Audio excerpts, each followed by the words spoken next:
Muy buenas noches, doctoras, doctores. Soy Emanuel Denis. Estás en Online Virtual Education. Qué gusto recibirte el día de hoy en esa semana 36 de OV a nombre de Auvernia, de nuestra red de distribuidores autorizados. Saludamos a México y hasta Patagonia, donde nos seguimos enlazando por la segunda vez con nuestro ponente de hoy miércoles 7 de septiembre del 2022, año pandémico 3. Felices como siempre de verte. Doctora, doctor, conectado con nosotros. Un saludo especial al doctor Poletti, un doctor Barrera, doctora Villanueva, y gente nueva al programa, como la doctora Cruz, la doctora Fortuna. Qué gusto verte conectada. Estamos aquí felizmente reunidos, doctora Begoña también con nosotros esa noche para asistir y pues estar conectados con un maestro de maestros en ese día bendito. Es tarde en Argentina, pero no está cansado. Está con nosotros el doctor Sergio Escobar. Lo reconocen y conocen, nuestro dermatólogo de cabecera en temas estéticos, presidente y fundador del famoso Instituto VAS, del cual nos hablará también. Es miembro activo como dermatólogo del Comité Científico del INCAS. Lo han visto y lo han reconocido en varios eventos que ha tenido. Tiene más de 25 años de experiencia, viene de la dermatología clínica y amplió su campo a la estética a lo largo de esos largos y muy laborados años. Es speaker internacional de muchas marcas. Es, antes que nada, alguien con conceptos y capacidad pedagógica para ustedes en esa segundo capítulo de toxina botulínica, de aclarar, explicar y estar a su disposición al final para muchas preguntas o dudas que puedan tener sobre la toxina. Lo pueden encontrar en VAS.org, en Instagram. Sergio, bienvenido una vez más a tu programa latinoamericano de México para el mundo, recibiéndote con mucho cariño en ese en esa trilogía que culminará en el Congreso de Dermocosmética en octubre, el mes que entra, donde estarás con nosotros presencialmente, pues segundo de 3, la segunda vez que te vemos conectado. ¿Cómo va todo por allá? Muchas gracias, Emanuel, por la invitación. Las cosas van en Argentina como van siempre, muy bien, en lo personal y trabajando muchísimo, en el país, como siempre, llevándola, como todos los países de Latinoamérica, con cosas buenas y con otras no tan buenas. Pero acá va la Argentina y acá vamos nosotros desde acá, dirigiéndonos a todo el mundo de habla hispana, con educación, siempre tratando de dar un paso más en la formación, siempre tratando de ayudar a la gente a que mejore sus técnicas estéticas, a que vea y escuche y que compare con lo que hace y que vea diferencias en un sentido o en el otro. Siempre es bueno ver una mirada, otra mirada sobre temas que uno supone tan conocidos como toxina botulínica, y siempre es bueno,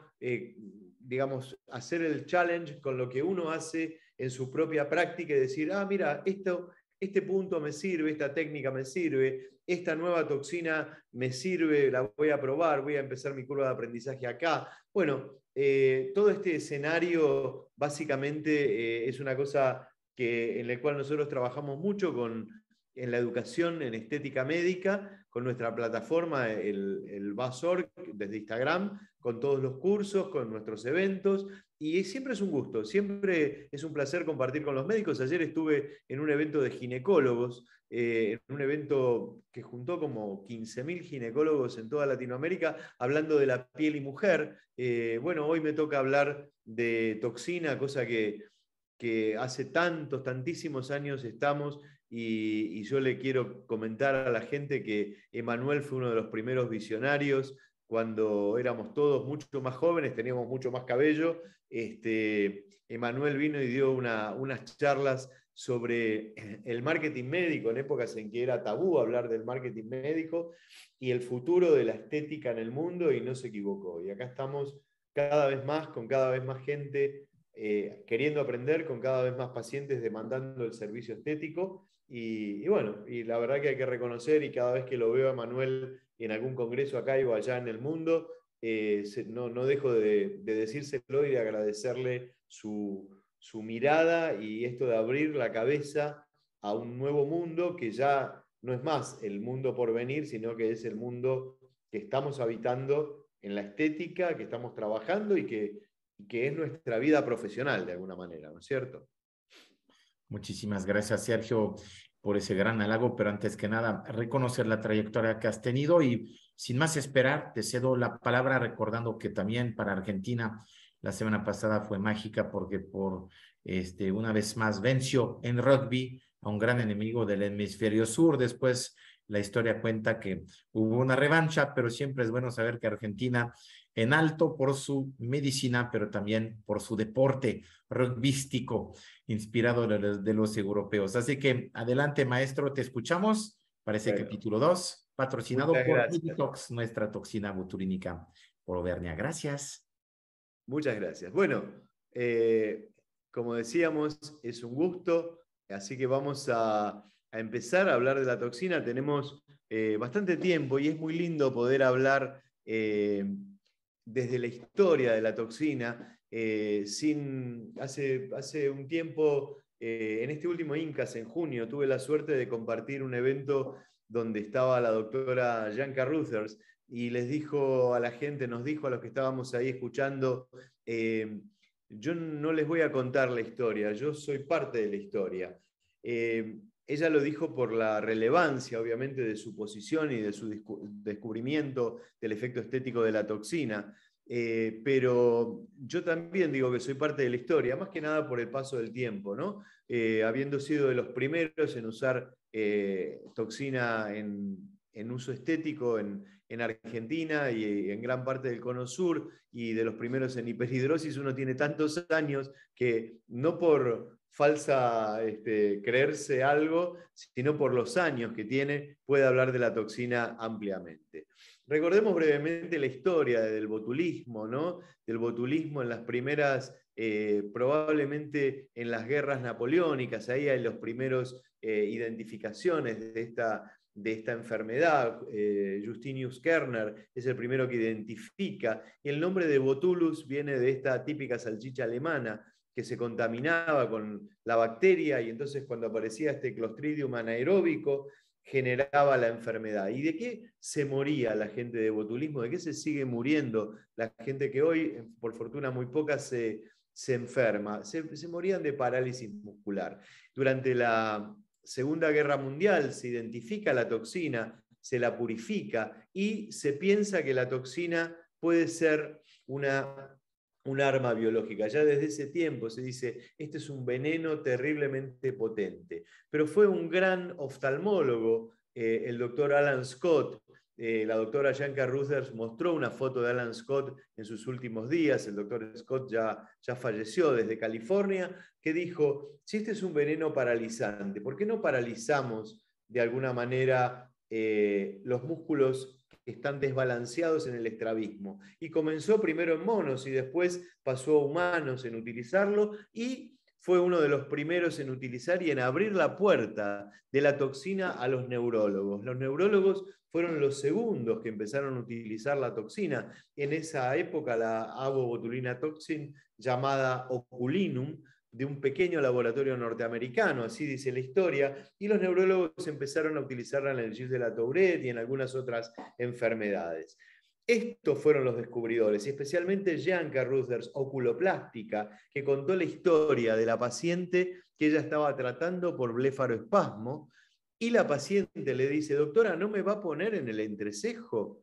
Y ella dice, ¿por qué le voy a poner si no necesita? Porque cuando me pone se me van las arrugas, le dijo. Y ella ahí fue la eureka de la historia de la toxina botulínica. Su marido, Alistair Carruthers, un dermatólogo tradicional, se empieza a involucrar también en el tema, y a partir de ahí el gran auge de la toxina botulínica, con un desarrollo donde médicos como Arnie Klein en su momento, Frederick Brandt en su momento también fallecido, popularizan el uso del Botox, primera marca comercial de la toxina, y se extiende todo a lo largo de Estados Unidos, especialmente durante, yo diría, la década de los mediados de los 90 al año 2000 aproximadamente. A partir de ahí comienza a extenderse a todos lados. El cambio en la toxina botulínica que sigue estando vigente. Nosotros veíamos la toxina como una herramienta redentora, capaz de borrar, planchar, hacer desaparecer las arrugas dinámicas. Es más, dividíamos las arrugas en dinámicas y estáticas. Y hoy decimos, arrugas dinámicas tienen hasta los bebés, cuando contraen los corrugadores y arruga el entrecejo. El tema es que en algún momento, por la pérdida de elasticidad de la piel, esa arruga va a una fractura cutánea y entonces se transforma en estática. O sea, cuando uno trata hoy por hoy con toxina a un paciente, no está tratando una arruga dinámica, está modificando una expresión, como lo decíamos en la charla anterior, de alguna manera, y está previniendo la aparición de la fractura cutánea. O sea, hoy la toxina tiene dos roles fundamentales, que no es el tratamiento de las arrugas dinámicas, es, por un lado, el prevenir la fractura cutánea, por eso el prejuvenation y por eso cada vez pacientes más jóvenes, y por otro lado modificar algunas expresiones del paciente que no son agradables para el paciente ni para la sociedad, como por ejemplo el contraer el entrecejo, ¿no es cierto? Entonces, si seguimos, en los inicios uno diría, había pocos pacientes, mucha toxina, mucha parálisis, el foco, el endpoint estaba puesto en la parálisis y eso claramente viene de la neurología. O sea, ¿por qué la parálisis es el efecto buscado? No necesariamente, la mayor parte de los papers publicados miden parálisis. La parálisis no es lo que uno busca. Cuando uno pone toxina pasan tres cosas.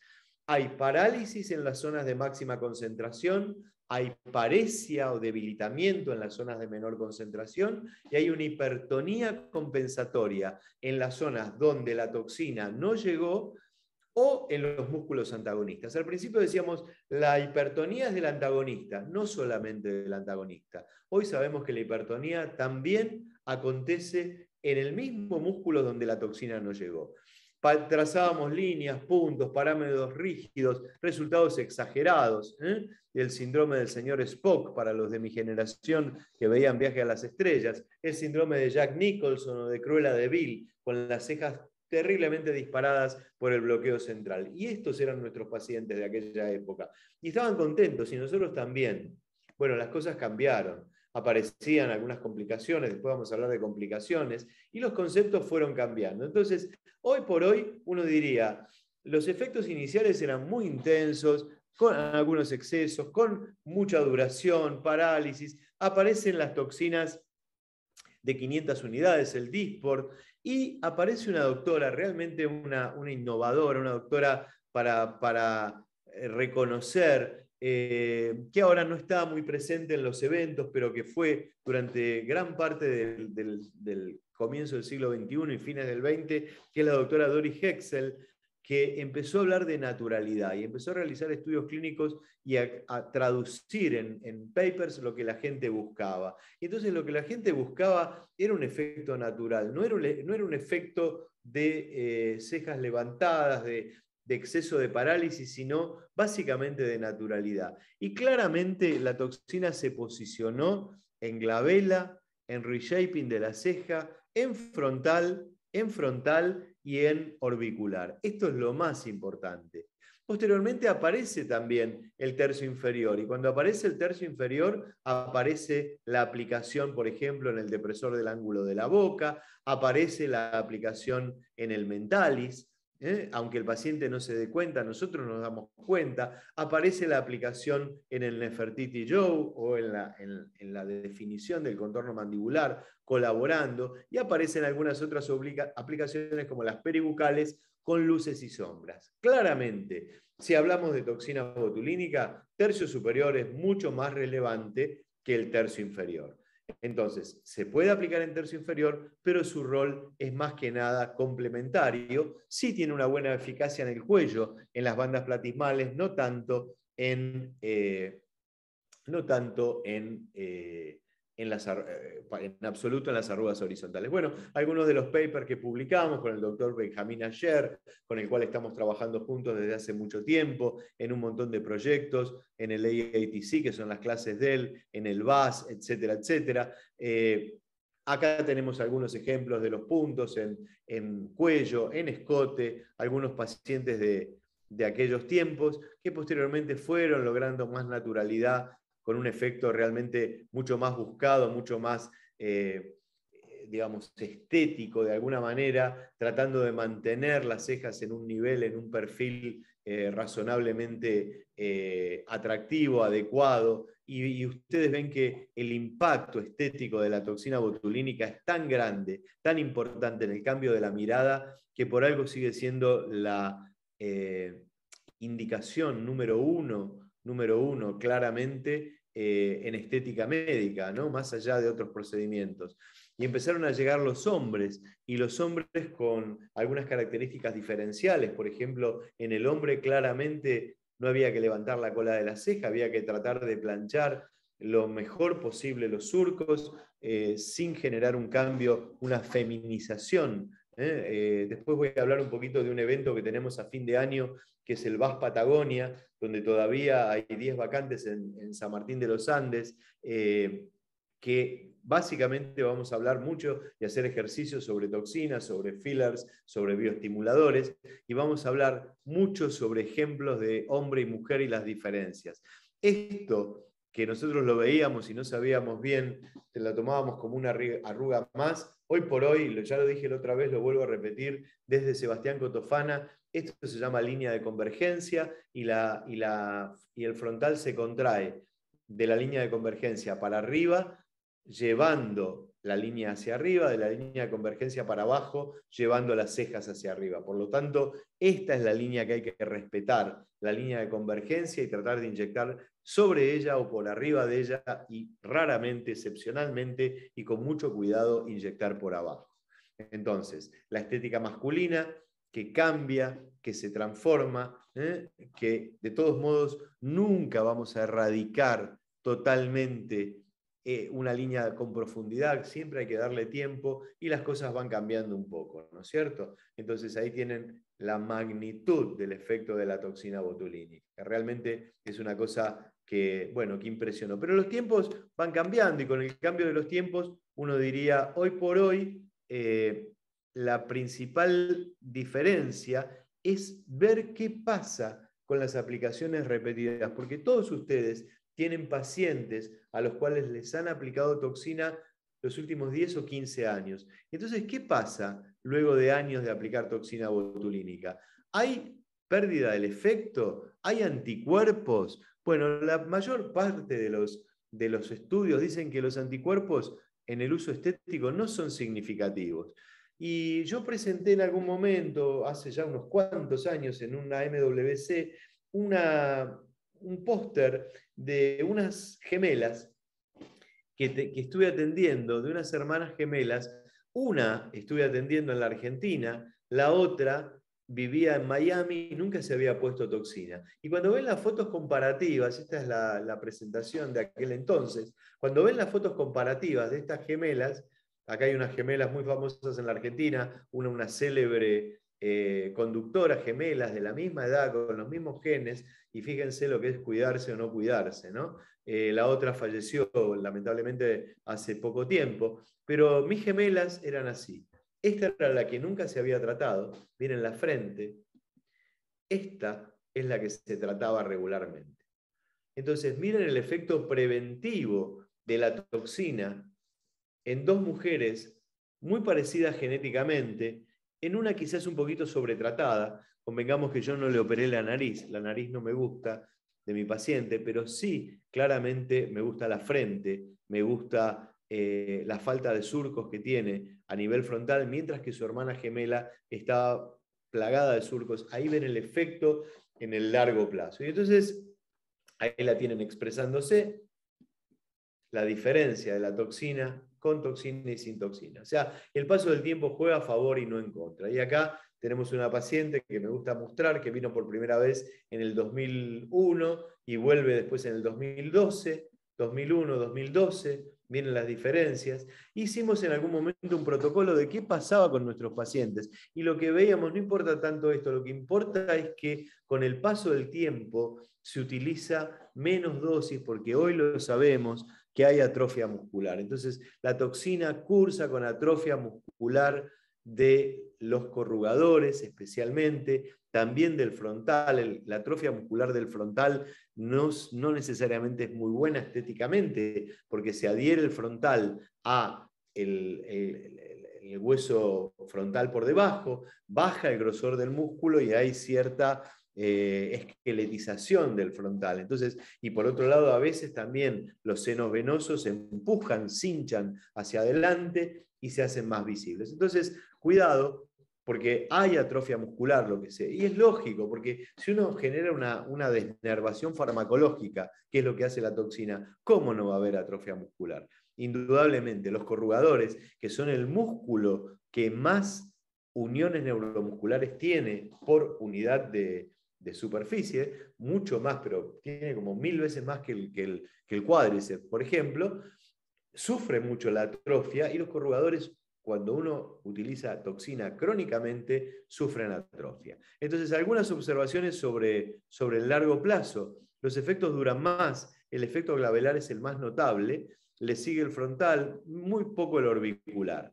Y uno diría, para ir terminando esta parte, las dosis de aplicación pueden reducirse sin deterioro del efecto, el reshaping de la ceja es notable y el cambio de paradigma es que el efecto de la toxina no es transitorio, no es como decíamos hace años atrás, la toxina actúa durante 6 meses. Falso, la parálisis dura entre 3 y 4 meses, nunca dura 6 meses. 1. 2. Lo importante del efecto no es la parálisis, es el efecto en el mediano y largo plazo. Cuando uno ingresa a un paciente a tratar con toxina, le explica que es un camino a recorrer, que es un camino que tiene que recorrer y que ese camino va a ir mejorando con el paso del tiempo. No tiene que caer en la ansiedad del paciente, porque lo que ha cambiado hoy no es la toxina, no son los anticuerpos, es la ansiedad de nuestros pacientes, que quieren los 6 meses de duración. No hay 6 meses de duración de la parálisis. Si yo le digo a mis pacientes, yo te saco una foto hoy, te repito la foto en 6 meses y tu foto en 6 meses va a ser mejor que la de hoy. Y después de aplicarte durante 1 año, 2 años, 3 años o 4 años, tu foto va a ser mejor que la inicial desde el punto de vista del impacto en piel del movimiento muscular. Porque de eso se trata, en definitiva, de eso se trata. Entonces, el cambio de paradigma es que una parte del efecto desaparece, la parálisis, pero otra parte va quedando, se va estableciendo, que es la prevención de la fractura cutánea. Esa es la posición hoy por hoy de la toxina. Entonces, la toxina tiene una especie de efecto residual, estético, que se va acumulando con las aplicaciones repetidas. Entonces, la toxina botulínica tiene efectos acumulativos. Hoy nadie puede negar esto. ¿Y dónde está el efecto acumulativo? En la reducción de la fuerza muscular. El frontal se reduce su fuerza. Esa es la realidad hoy por hoy, el cambio de paradigma, el cambio de posicionamiento de la toxina. No es un tratamiento para desarrugar para una fiesta. ¿Sirve para eso? Sí, por supuesto, pero es un tratamiento destinado a prevenir, desarrugar, revertir las lesiones cutáneas, las fracturas cutáneas, cambiando el equilibrio de los músculos faciales. Eso es un poquito lo que pasa, lo que acontece y cómo hay que mirar hoy la toxina botulínica. Específicamente para Obernia, que está lanzando una nueva toxina botulínica, por ahí es bueno interpretar esto, una nueva interpretación, una forma de ver la toxina que no es la parálisis muscular, es una herramienta que tiene un efecto a través de la parálisis de borrar, bloquear algunas expresiones, que son las que vuelven cuando desaparece la parálisis, y prevenir los surcos en la superficie. Ese es un poquito el concepto hoy por hoy que tenemos de toxina.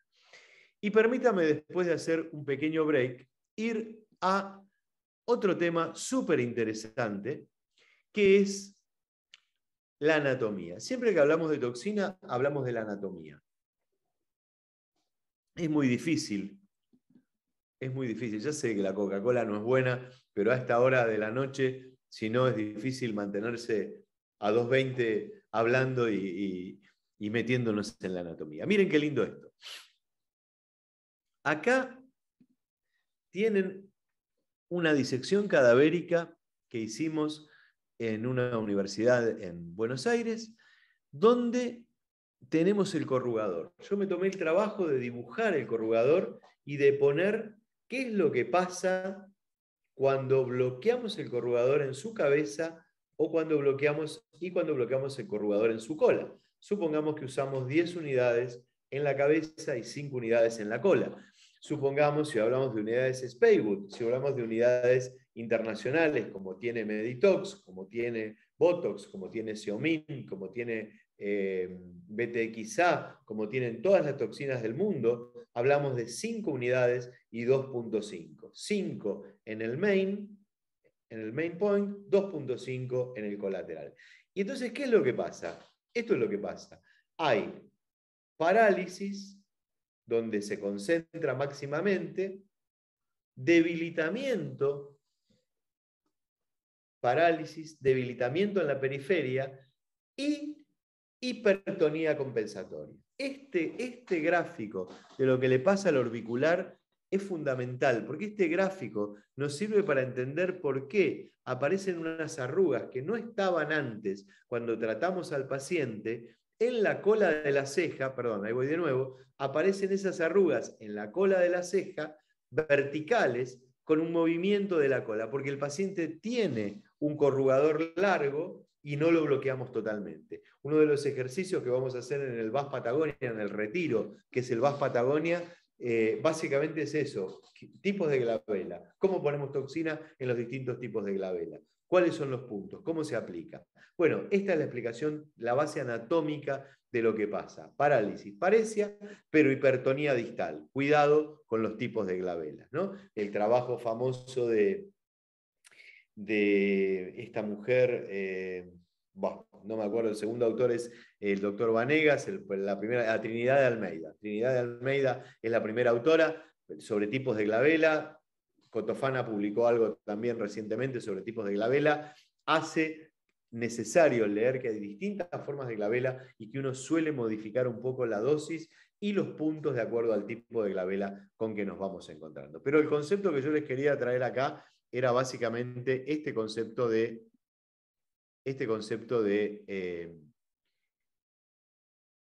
parálisis, paresia e hipertonía compensatoria. Vamos a ir ahora a otro músculo muy importante en la anatomía, que es el músculo frontal. ¿Por qué es muy importante? Básicamente porque el frontal es el que guía la posición de las cejas. O sea, el frontal es súper importante. Entonces, el frontal es un músculo, básicamente, que puede ser monogástrico o digástrico, que es muy fino, que debajo tiene la aponeurosis galeal y debajo tiene el hueso. Recuerden que la grasa areolar, el plano 4, entre el frontal y la galia, es mínimo. Se puede aumentar con ácido hialurónico canulado, etcétera, pero es mínimo. Y entonces recuerden también que, cuando uno pone toxina, acá está explicado, hay un... Cuando inyectamos el frontal, lo que nosotros queremos es generar hipertonía en la parte cercana. ¿Se escucha? A la ceja. Bueno, queremos generar... Mientras tanto que bloqueamos, vamos para atrás. Ponemos hipotónica.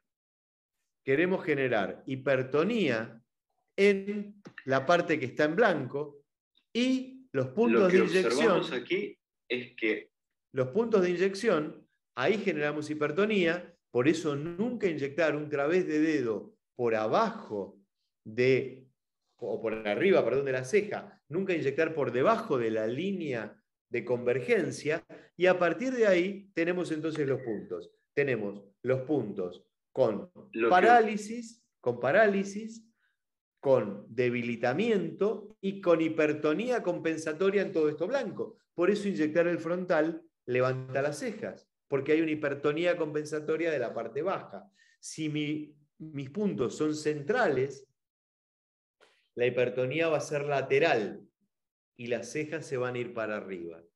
Si mis puntos son homogéneamente rectos, la ceja no va a ir para arriba, todo va a levantar. Si mis puntos son altos, altos centrales, va a levantar la cabeza de la ceja. Si mis puntos son homogéneos, altos, va a levantar toda la ceja. Entonces, ahí uno más o menos va jugando con la ceja a través de la parálisis del frontal. La gente cree que la ceja se levanta a partir del bloqueo del orbicular. No, el bloqueo del orbicular ayuda, colabora, pero de ninguna manera es el key point para el levantamiento de la ceja. El partido en el levantamiento de la ceja se juega en el frontal.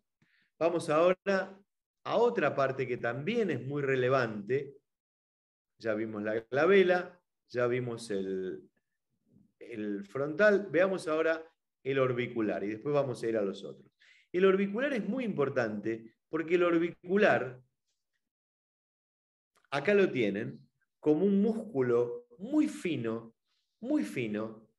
que apenas se percibe con la grasa superficial por arriba, con el SUF por abajo. Ahí pintamos la arteria facial en aquella disección que habíamos hecho, y ahí tenemos también debajo de la aguja al cigomático menor, y vean qué relación importante.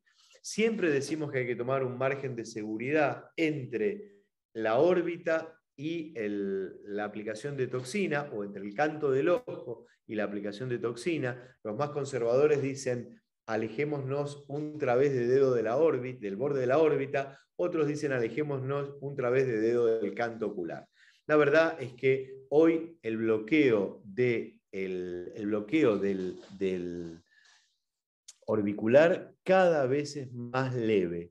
Cada vez entendemos que es bueno que la gente se ría con los ojos.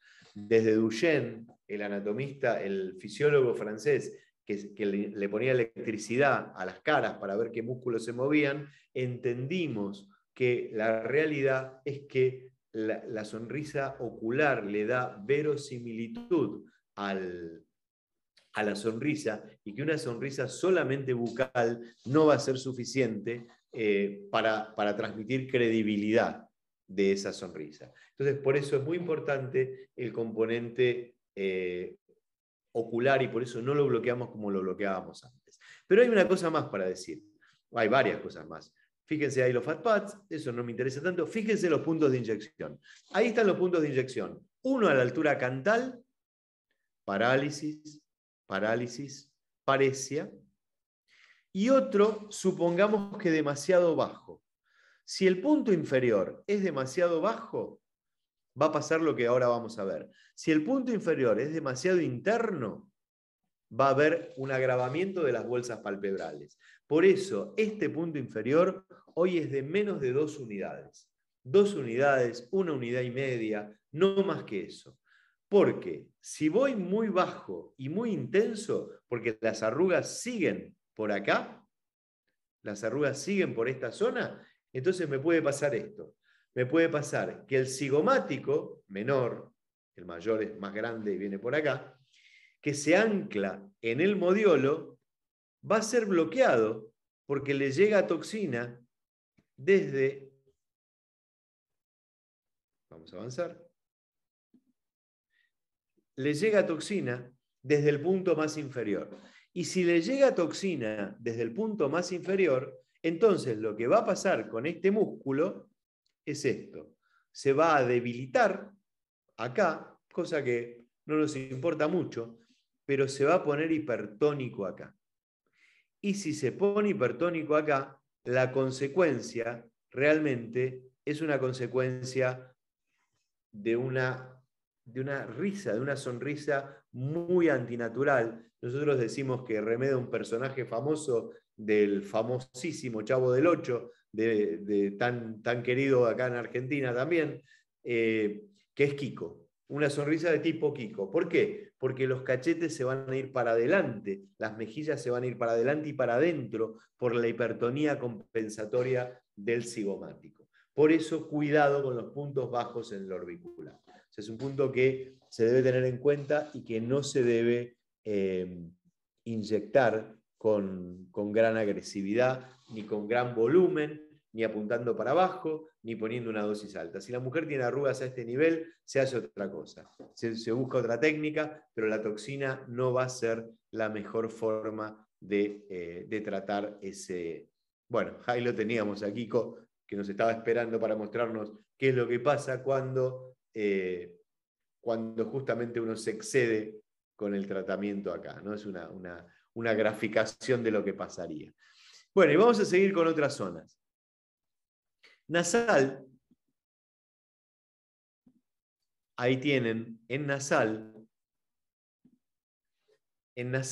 tienen un músculo que, como decía Cotofana el otro día, es el músculo con el nombre más largo de toda la anatomía, levator labio superior y ala aquenasi, o sea, elevador del labio superior y del ala nasal.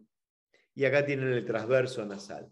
Las bony lines se solían tratar con puntos acá, 2.5 unidades, por ejemplo, en esa zona.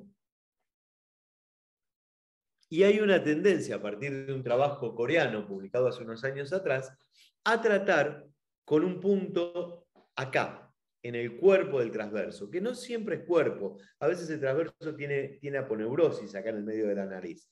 Pero hay quienes hacen un punto central y un punto lateral. Cuidado si el punto lateral es muy inferior, porque bueno, además de que viene la arteria facial por acá, que con toxina no es tan grave, no nos importa tanto, pero nunca uno quiere lastimarla por el hematoma que genera, pero si se bloquea este músculo, si se bloquea el elevador común del labio superior y del ala nasal, ¿qué es lo que va a pasar? Bueno, lo que va a pasar, supongamos que mi punto fue muy lateral y me difundió, es que se me va a pareciar este músculo. Y si se parece al músculo, se va a cerrar el ala nasal y puede caer un poquito el labio superior. De hecho, uno de los puntos en la fosa piriforme, en esta zona, es el que se usa para la sonrisa gingival central. O sea, se bloquea ese punto en especial para bloquear la sonrisa gingival central. Entonces, de alguna manera, se interpreta que el elevador del labio superior y del ala nasal es un músculo realmente relevante en este sentido. Bueno, y también se cierra un poco el ala nasal y se puede cerrar un poquito la narina si el músculo es muy activo, ¿no es cierto? Muy bien. Vamos a ir ahora, para terminar con la parte anatómica, a tercio inferior. Tercio inferior. Tercio inferior, donde, ya si están espiando la pantalla, van a ver qué puede pasar. Tercio inferior es muy interesante, porque en tercio inferior todos los músculos funcionan como imbricados unos con otros. No hay movimiento aislado en el tercio inferior. Entonces, de alguna manera, en este centro, que yo pinté acá un poquito de gris, que es el modiolo, debajo del cual a veces pasa la arteria facial, entonces hay que tener mucho cuidado cuando uno inyecta con hialurónico horizontalmente la zona del modiolo. Entonces, en este punto va este triangular, el DIO, va el risorio, que se lo lleva para afuera, va el cigomático, que es mayor y menor, que se lo llevan para arriba. Entonces, es un músculo realmente muy importante. Ahí pinté el orbicular, que se ancla en el modiolo, ahí pinté el modiolo, el DIO y este de acá, que es muy importante porque es el depresor labii inferiori o quadratus. El quadratus o depresor del labio inferior es un músculo que realmente, si se ve afectado porque migró toxina, va a tener un efecto adverso muy desagradable que ustedes ahora lo van a ver. El DIO tirando el modiolo para abajo, el cigomático tirando el modiolo para arriba, y acá está la relación de cercanía entre el triangular y el quadratus. Entonces, si mi toxina difunde en este sentido, voy a tener bloqueo, supongamos que no fui muy inferior, me fui un poquito más arriba y me difundió al quadratus. Entonces, de ese lado, el paciente no va a poder bajar el labio y ahora sí, el el mismo músculo del otro lado, no el antagonista, sino el mismo del otro lado, va a estar hiperkinético e hipertónico. Y la consecuencia de parecer el depresor del labio inferior es esta que van a ver acá. Bueno, ahí tienen el mentalis, que da el empedrado este típico, y la arruga del mentalis, hipercontraído cuando el paciente tiene que cerrar. Lo mostré en la sesión anterior, les recomiendo que vuelvan a ella para ver el tratamiento, cómo abordamos el mentalis y cómo abordamos el tercio inferior. Y acá está la paciente, que en reposo parece no tener mayor cosa, y miren cuando abre la boca. Eso es un ejemplo de que lo que pasó acá es que la toxina migró de acá a acá. Y entonces pareció este depresor del labio inferior y pone hiperkinético el contralateral. ¿Qué se hace con esto? Se pone un tratamiento ahí como unas poquitas unidades y se espera, y se trata de aguantar las protestas de la paciente, que con toda la razón del mundo nos quiere matar por lo que pasó, ¿no es cierto? Bueno, vamos a hacer ahora lo siguiente. Nos quedan unos minutos todavía. Vamos a hacer un pequeñísimo break donde les muestro el VAS Patagonia, y después vamos a ir con efectos colaterales, si les interesa, que es una cosa muy, muy interesante de ver. Bueno, acá esto es el VAS, que es nuestro instituto, con todos los cursos que tenemos en la página de VAS.org de Instagram. Y esto es el evento que estamos haciendo en Patagonia.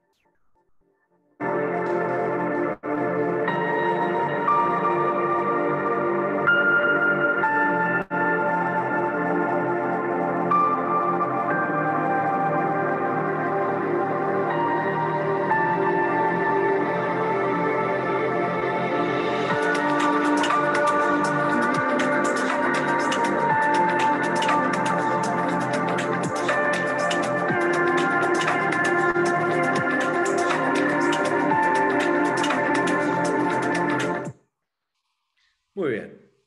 Bueno, ahí está nuestra página de Instagram, y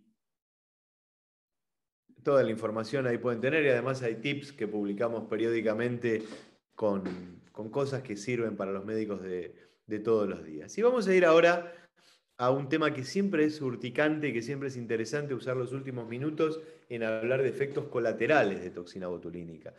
Porque hay quienes dicen, no hay efectos colaterales propios de la toxina, hay una extensión de la acción farmacológica. O sea, todos los efectos que acontecen son como consecuencia de que el médico la utilizó de una manera inadecuada. Bueno, esto no es tan así, porque en realidad hay hipersensibilidad a la toxina, es una cosa que ahora vamos a ver que es muy rara.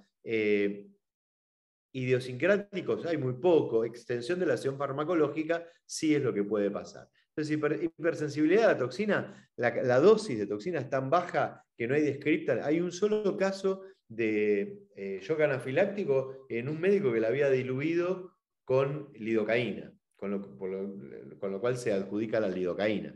Después, la incidencia de reacciones de hipersensibilidad es irrelevante. Cefaleas idiosincráticas. Sí, hay cefalea porque se pinchó el periósteo, esa es muy común, transitoria, pero hay algunos casos de cefalea intratable, probablemente por disrelación entre los músculos de la nuca y músculos del frontal, aplicando sobre la galia, y eso puede llevar entonces a que haya una cefalea de mayor durabilidad y de mayor agresividad, digamos, de alguna manera. Pero es infrecuente. Sí, lo que uno ve es esto. Tosis palpebral al principio de la curva, síndrome de exacerbación estético, alguna asimetría, freezing excesivo, va por ahí, más que nada alteraciones funcionales de la boca, como mostré anteriormente, y básicamente se origina por el empleo de la toxina como única herramienta a dosis muy altas, con una cantidad excesiva de puntos, o con la toma de excesivo riesgo en algunas situaciones. Por ejemplo, acá tienen un síndrome tipo señor Spock, las cejas demasiado altas, un bloqueo frontal demasiado grande, demasiado elevado, otra con lo mismo, demasiado bloqueo frontal, demasiado bloqueo por ahí un punto muy superficial acá, demasiado bloqueo bajo del frontal, y esto hace una ceja realmente de lo más feo estéticamente hablando, ¿no es cierto? Entonces, son casos donde son de los casos primeros, donde uno empezaba con la curva de aprendizaje y se lo explica a los médicos jóvenes especialmente. Otra más, miren lo que hacíamos con las cejas de las pacientes en aquella época. ¿Qué pasa con la ptosis? Bueno, la incidencia estadística cada vez es más baja, pero está alrededor del 4%, más o menos, cuando empieza la curva de aprendizaje. Después va bajando claramente. ¿Y cuál es la base anatómica de la ptosis? Hay 3 tipos de ptosis. Recordemos que lo que pasa en la ptosis palpebral es que se cae el párpado superior. Y el párpado superior tiene el elevador del párpado, que está dentro de la órbita, tiene el músculo de Müller, que lo contrae sobre sí mismo. Principalmente son los 2 targets de la toxina botulínica. Entonces, uno diría, la ptosis palpebral tiene relación a un punto de aplicación muy cerca de la fosa del agujero supraorbitario, supratroclear, perdón, un ángulo de aplicación inadecuado, un sangrado que nos lleve la toxina a lugares donde no lo queríamos tener, a la variabilidad interviales, a un volumen muy grande de aplicación o de dilución, al goteo, hematoma, inyección de aire, etc. Y uno diría, hay 3 tipos de ptosis. Una, afectación directa del elevador del párpado. Entró por acá hacia la órbita y a partir de ahí paralizó el elevador del párpado, y esta es una ptosis que dura mucho, que es difícil de tratar y que va a ser un problema. La segunda, y me voy apurando, el bloqueo del músculo de Müller, una ptosis parcial que ahora la vamos a desarrollar. La tercera, no prestar atención a la compensación que está haciendo el frontal, bloquearlo y tener esa consecuencia. Lo más común es la ptosis justamente por afectación probablemente del músculo de Müller. Entonces, esta es la del elevador del párpado, la más brava, y esta del músculo de Müller tiene una apertura compensatoria del otro ojo, que se llama ley de Heim. Otra vez, si un párpado se cierra o se paraliza parcialmente, el otro se pone hipertónico y aumenta la hendidura palpebral. Y me ha pasado hace unos años atrás de una paciente que viene y dice, doctor, con la toxina botulínica se me abrió un ojo. Se me abrió un ojo. En realidad no era que se le había abierto uno, se le había cerrado el otro, un poquito parcialmente, y era la compensación lo que tenía la paciente, ¿no es cierto? Esto es porque no tenemos en cuenta una aforia, por ejemplo, o una hipercontracción del frontal compensatoria. Conducta expectante, la ptosis por toxina siempre es transitoria, gotas midriáticas, como por ejemplo el liopidina al 1%, sirven para estimular el músculo de Müller y mantener más abierto el ojo. Oclusión del ojo no ptosado, discutido el efecto, pero yo lo recomiendo. Vitamina B en altas dosis, radiofrecuencia o electroestimulación. El uso de neostigmina, fisostigmina, hidrofonio y todo esto no está recomendado. Lo mejor es contener a la paciente, el efecto es transitorio y no va a pasar a mayores. Llegando a esta altura y habiéndome pasado 2 minutos de lo previsto, cerramos con efectos adversos. Ya tendremos oportunidad de hablar más sobre toxina y quedo a disposición amablemente para contestar las preguntas, si tienen preguntas, que con mucho gusto podemos compartir. Muchísimas gracias, estimadísimo Sergio, que catedrota con tantas armas a tu disposición, cosechadas a lo largo de muchos años. La verdad, muy elocuente. Muchas gracias. Felicidades por parte de muchos de tus colegas. La dermatóloga Lievana te felicita desde Querétaro. Nos pregunta la doctora Patricia Méndez, ¿cuánto tiempo tarda en recuperarse la boca que mostraste en ese caso de ptosis? Es muy bueno, porque es muy buena la pregunta, doctora, porque básicamente los efectos de la toxina duran más de lo que uno piensa. Sobre todo, eso se ve cuando hay un efecto adverso, porque uno dice, bueno, llegaron unas pocas unidades, se pareció el músculo, en definitiva, solo está parético, no está paralizado, debiera durar muy poco. Y sin embargo, ahí en tercio inferior yo a veces he tenido más de un mes 1 mes y medio de duración, y a veces he tenido que inyectar el músculo contralateral para de alguna manera emparejar la boca. O sea, después la paciente se queja de que al masticar se le acumula alimento en esa zona, porque básicamente el músculo depresor del labio inferior ayuda a contraer el labio para exprimir el fondo gingival. Pero bueno, al dejar de pasar eso, porque parecíamos el otro, pasa ese efecto, pero es preferible a la anesteticidad. En definitiva, cuidado con ese efecto, a veces tarda más de 1 mes en irse. Muy bien, muchísimas gracias. Excelente ponencia, te dicen y te felicitan el doctor Jesús Vázquez. Muchas gracias, dice la doctora Rubio. Pregunta de tu colega, la doctora Liébana. ¿Podrías recordarnos cómo manejas el ángulo de la boca deprimido de SAD look? ¿Y cuántas unidades y dónde lo colocarías en esos puntos muy suaves donde sabemos que no es la primera indicación de la toxina, pero llega a tener en combinación ciertos efectos? Básicamente lo voy a explicar así. Tengo una presentación, sí, probablemente cuando esté allá en México la muestre, de tercio inferior, donde cruza el nasogeniano con el maxilar. Ese es el punto en general donde el triangular o depresor del ángulo de la boca se inserta distalmente, o sea, externamente en el maxilar. Después hay un punto interno un poco más adentro, más o menos un través de dedo más adentro, y va afinándose como un triángulo, por eso se llama triangular, hacia el modiolo. El punto es, cuanto más inferior y más profundo, más seguro. Supongamos, para un triangular importante, 5 unidades, donde el nasogeniano cruza la mandíbula, ahí, tocando casi periósteo, sin llegar a periósteo, en el plano 3, ahí 5 unidades de toxina, por ejemplo, de la que van a tener prontamente o ya está disponible del Meditox, o de una toxina de un radio de acción pequeño, normal, no van a tener mayor problema. Si utilizan las toxinas de unidades Spaywood, el Dysport, cuidado porque el radio de acción es más amplio y entonces el riesgo de difusión es mucho más grande hacia el cuadratus, ¿no es cierto? Pero quedó claro el punto ahí para ayudar. Además, utilizamos también hialurónico para tratar la comisura bucal. Muchísimas gracias.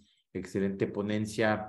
Muchas dudas y preguntas. Doctor Vázquez nos pregunta si sabes el manejo de las líneas de conejo, dosis mínima y máxima y punto más seguro. El punto más seguro es el punto medio nasal. El punto medio nasal con 5 unidades suele ser muy eficaz y muy seguro. Los puntos laterales son de menos unidades, 2.5 unidades cada punto. Cuanto más alto, más seguro. Cuanto más bajo, más riesgo de tomar el depresor del elevador del labio superior y del ala de la nariz. ¿Está claro? Entonces, 5, 2.5. Si el paciente tiene muchas bony line, se trata con todo, 5 y 2.5 de cada lado. Si el paciente tiene pocas, probablemente con solamente 5 en el central ya es suficiente. Muy claro, muchas gracias. Otra pregunta, efectos secundarios, obviamente, eso es siempre el pan de cada día. ¿Hay forma de corregir las famosas cejas de Jack Nicholson o de Dr. Spock? Cuando uno ve un paciente con el síndrome del señor Spock, lo que ha pasado ahí es que hay un bloqueo muy fuerte central.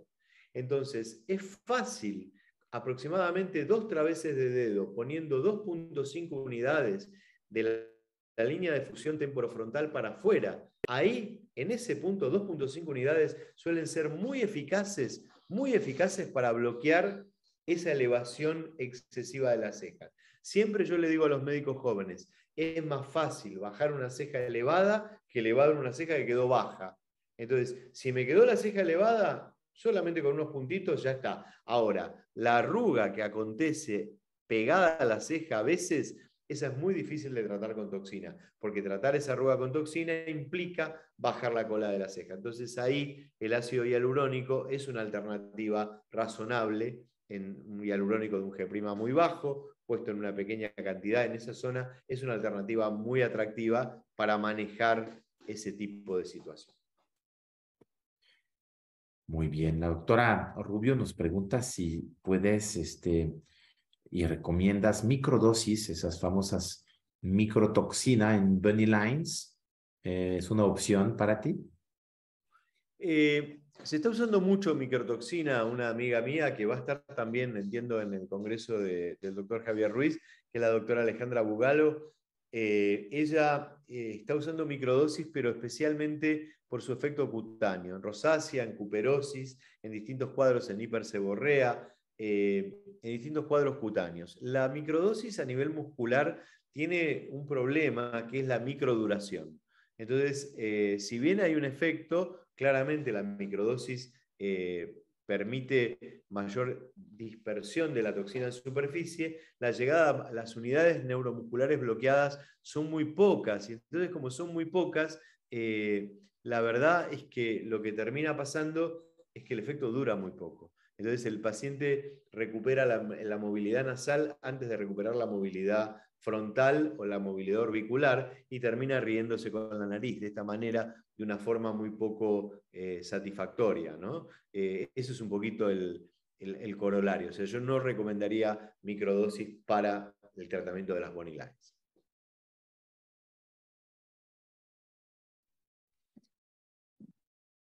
Está muy evidente, pero nos dice la doctora Pati Méndez y justamente en esa parte de la glabela se hace el gesto de la nariz y ahí pones las 5 unidades en ese músculo, el tip muy preciso de dónde inyectar esas 5 unidades que estabas describiendo.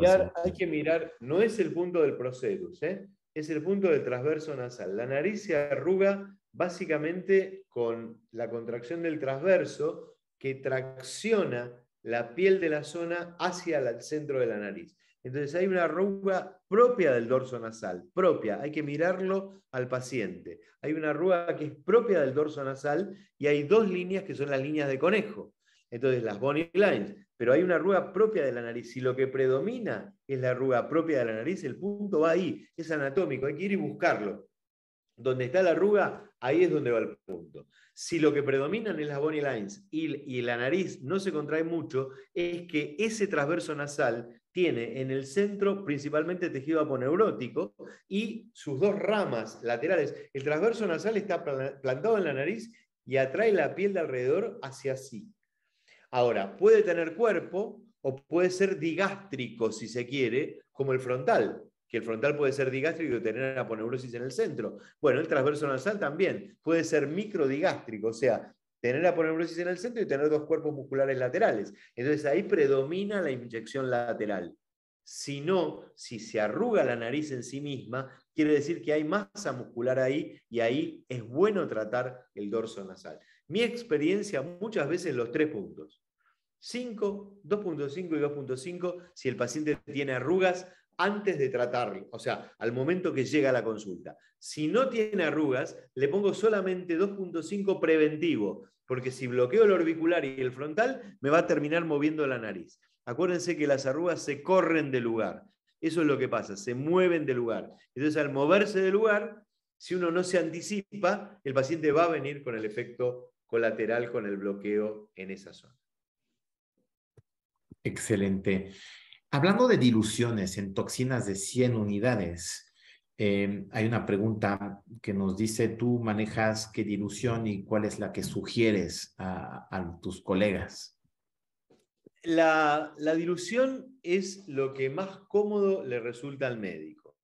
La dilución tradicional de las toxinas de 100 unidades ha sido en 2 mililitros, para que cada jeringa de 1 mililitro tenga aproximadamente 50 unidades, que es una dosis promedio para una cara.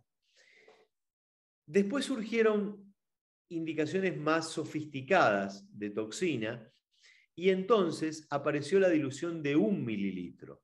Para la dilución de 1 mililitro, cada mililitro tiene 100 unidades. Entonces, la dosis estándar promedio para una cara es medio mililitro y los volúmenes bajan a la mitad. La doctora Hexel, que hoy la nombré en una de las charlas, demostró que a mayor dilución, mayor spread, mayor radio de acción. Entonces, los muy sutiles están acostumbrados a trabajar con 0.5 ml por cara y hacer puntitos muy sutiles de spread pequeño de toxina muy concentrada. Los que son más amplios están acostumbrados a diluciones más amplias, 1 mililitro de fisiológico por cara, y entonces utilizan los puntos más dispersos considerando un spread alrededor de 2 centímetros o un poquito más. Entonces, la dilución es un factor del médico. Ahora una de las empresas acaba de sacar una toxina líquida tratando de llevar a una homogeneización de la dilución. Hoy, la verdad es que las dos diluciones predominantes en las toxinas de 100 unidades, que son las predominantes en el mercado, son de 2 mililitros. En el mundo latino, en mi experiencia, la mayor parte de los médicos aplicadores, y de 1 mililitro algún grupo de médicos que prefiere manejarse con una sintonía fina, por ahí más precisa, con menos radioacción, pero con más pinchazos, con más entradas. Y hay curva de aprendizaje. Lo que yo les recomiendo es que adopten una curva de aprendizaje y eventualmente salten a probar otra, pero que no mezclen constantemente porque se van a confundir. Muy bien, muy claro. Saludamos al doctor Gilberto Adame, a la doctora Toledo, que están conectados y te están felicitando. Otros usos y tu experiencia, obviamente por ser máster, cefalea tensional, ¿lo has hecho? ¿Qué puntos recomiendas o qué sabes de los neurólogos que lo hacen? La verdad es que yo no trato cefaleas, sí trato bruxismo.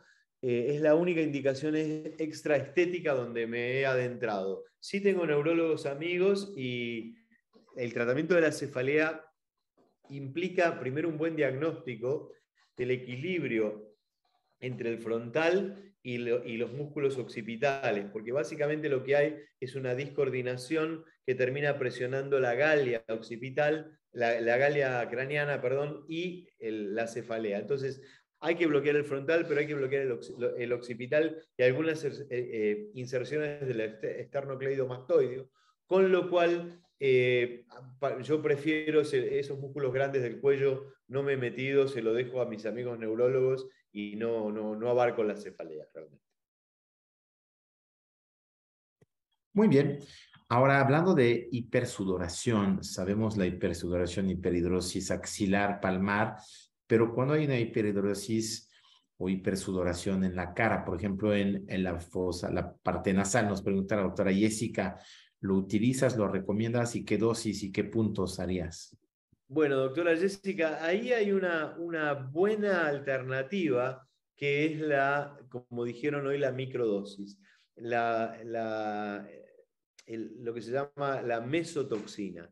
¿Por qué? Porque yo ahí quiero un efecto que esté aproximadamente 1 milímetro de la superficie de la piel, que es donde está el target, que es la glándula sudoral. Y no quiero que la toxina difunda al músculo. Y siempre, así como hay una difusión horizontal, hay una difusión vertical, para abajo y para arriba. Entonces, lo que quiero ahí es mucha toxina en superficie, poco y nada abajo. Me ha tocado tratar pacientes con hiperhidrosis frontal que no querían bloqueo del frontal o que tenían hiperhidrosis cerca de las cejas, y entonces ahí sí la mesotoxina, que es una indicación claramente heterodoxa, pero básicamente la dilución sería, antes de que me lo pregunten, 0,1 mililitro 0,1 mililitro de la dilución de 50, o sea, 5 unidades llevadas a 5 mililitros. 5 unidades, o sea, 1 unidad por mililitro. Esa es una dosis muy baja, inyectado de modo intradérmico, mejora claramente la hiperhidrosis, mejora la seborrea, cierra los poros,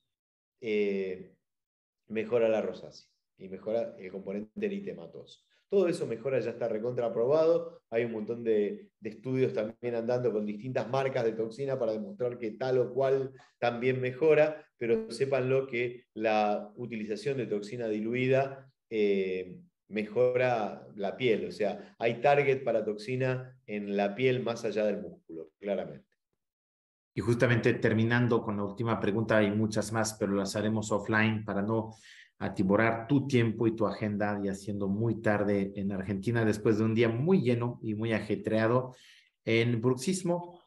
¿Puedes repetir, por favor, primero En las... bruxismo los invito a ver el video de Auvernia anterior, donde muestro la técnica, y ahora se las cuento. Trazo una línea de la comisura labial al trago, nunca supero esa línea, palpo el masseter, marco el borde anterior del masseter y marco el borde posterior.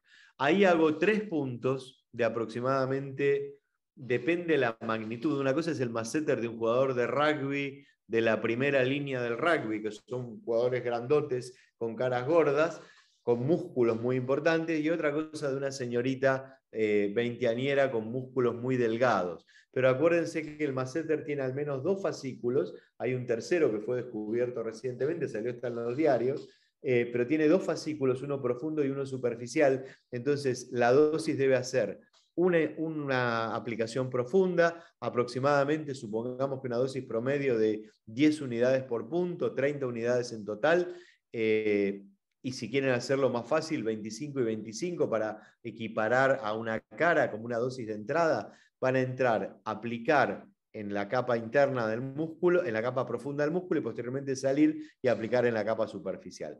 El doctor Hugh Cartier, el director actual del INCAS, junto con el doctor Benjamin Ayer, tiene un trabajo muy lindo que esperemos lo presente de nuevo en nuestro BAS del año que viene, en abril. Ya también los estoy invitando a los que quieran venir a Argentina 25, 26 y 27 de abril del año que viene. En la página BAS.org está informado. Vamos a tener speakers increíbles, increíbles de primer nivel mundial. Bueno, pero volviendo a Hugh Cartier, él tiene una aplicación de toxina en masseter con control ecográfico, que es muy interesante. El control ecográfico de la zona tiene toda una charla de uso de toxina con control ecográfico. Permite identificar los fascículos del masseter, entra con la aguja, pone el cabezal el probe del ecógrafo e identifica a dónde está inyectando. Es un juego, pero sirve para concretar estos 3 puntos de 10 unidades, nunca por arriba de esa línea, nunca por adelante, en la zona donde más se contrae el masseter, combinado a veces con algunas pocas unidades en el temporal en la zona de inserción, tipo 2.5, 2 unidades, 2 puntos, 2.5, 2.5 en el temporal, 10, 10 y 10 en el masseter. Muy bien, te felicita Isabel Arias por compartir tus experiencias y tips. Te mando un abrazo, al igual que Gilberto Adame, aquí conectados. Un abrazo muy grande. Y muchos te saludan y agradecen. Hay muchas otras preguntas sobre efectos secundarios, sobre hiperhidrosis, pero ya sería abusar.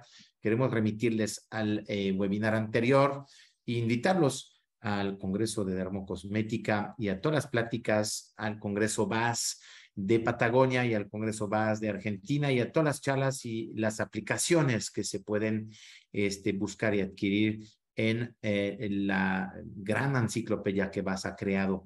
Te quiero agradecer muchísimo. No te nos vayas, quiero mostrar la agenda y recordar que esa plática estará disponible pronto en el canal de YouTube. Muchísimas gracias por haber estado el día de hoy con nosotros. Adelante, Carlos. Estaremos mostrando que Meditox es la toxina que patrocino. Regrésate, por favor, la toxina que hoy tenemos disponible en México. Y hablando de dilución, obviamente cambiar la dilución si fuera Aceblock by Meditox de 100, 1 o 2 ml, o de 50 o de 200. Escogen su arma ahorita disponible y con registro COFEPRIS, obviamente, para estar en la legalidad aquí en México. Vemos los 2 temas que nos separan de esta semana y de la semana que entra. Mañana hablaremos, Sergio, de la dermatogenómica con un genetista, un médico de precisión, el doctor Santiago March, que nos hablará de cómo las pruebas genéticas pueden ser aplicadas a la dermatología, una innovación y un lanzamiento por parte de Auvernia. La semana que entra, una marca que conoces muy bien, Softfield. Tendremos a una colega tuya que nos va a platicar de cómo diseñar labios con la doctora Mónica Ibarra. speaker de Softfield, junto con una cirujana plástica americana. Será un webinar de labios con microcánulas y Topilase, la nueva hialuronidasa tópica que lanzó Sandrine Seban, tu amiga en Francia. Así que muchos temas, mucha ciencia, pero sobre todo muchos asistentes que están aquí muy felices. Doctora Matús, saludos y gracias por haber estado. Nos vamos muy pronto, Sergio. Un agradecimiento de nuevo. Tu charla y la otra están disponibles ya más de 5,070 suscriptores latinoamericanos, muchas repeticiones, muchas asistencias en vivo y sobre todo, pues intercambio de, oye, quiero conocer a ese doctor, quiero ir a sus cursos, quiero aprender más. Eso es el programa, invitarles a no cesar su búsqueda incansablemente de la perfección, de la ciencia y de hacer y deshacer conocimientos, que siempre se vale construir y deconstruir sobre nuevos conceptos conforme la ciencia avanza. Les agradecemos mucho a todas y a todos. Una frase de conclusión, mi estimado Sergio. Agradecer y esperar vernos con los colegas mexicanos probablemente prontamente en el evento cercano que tienen del doctor Javier Ruiz. Así que ojalá pueda verlos, si no vamos a encontrarnos y vamos a cruzarnos en cada evento y seguir compartiendo, que esa es la forma de seguir creciendo en este tema.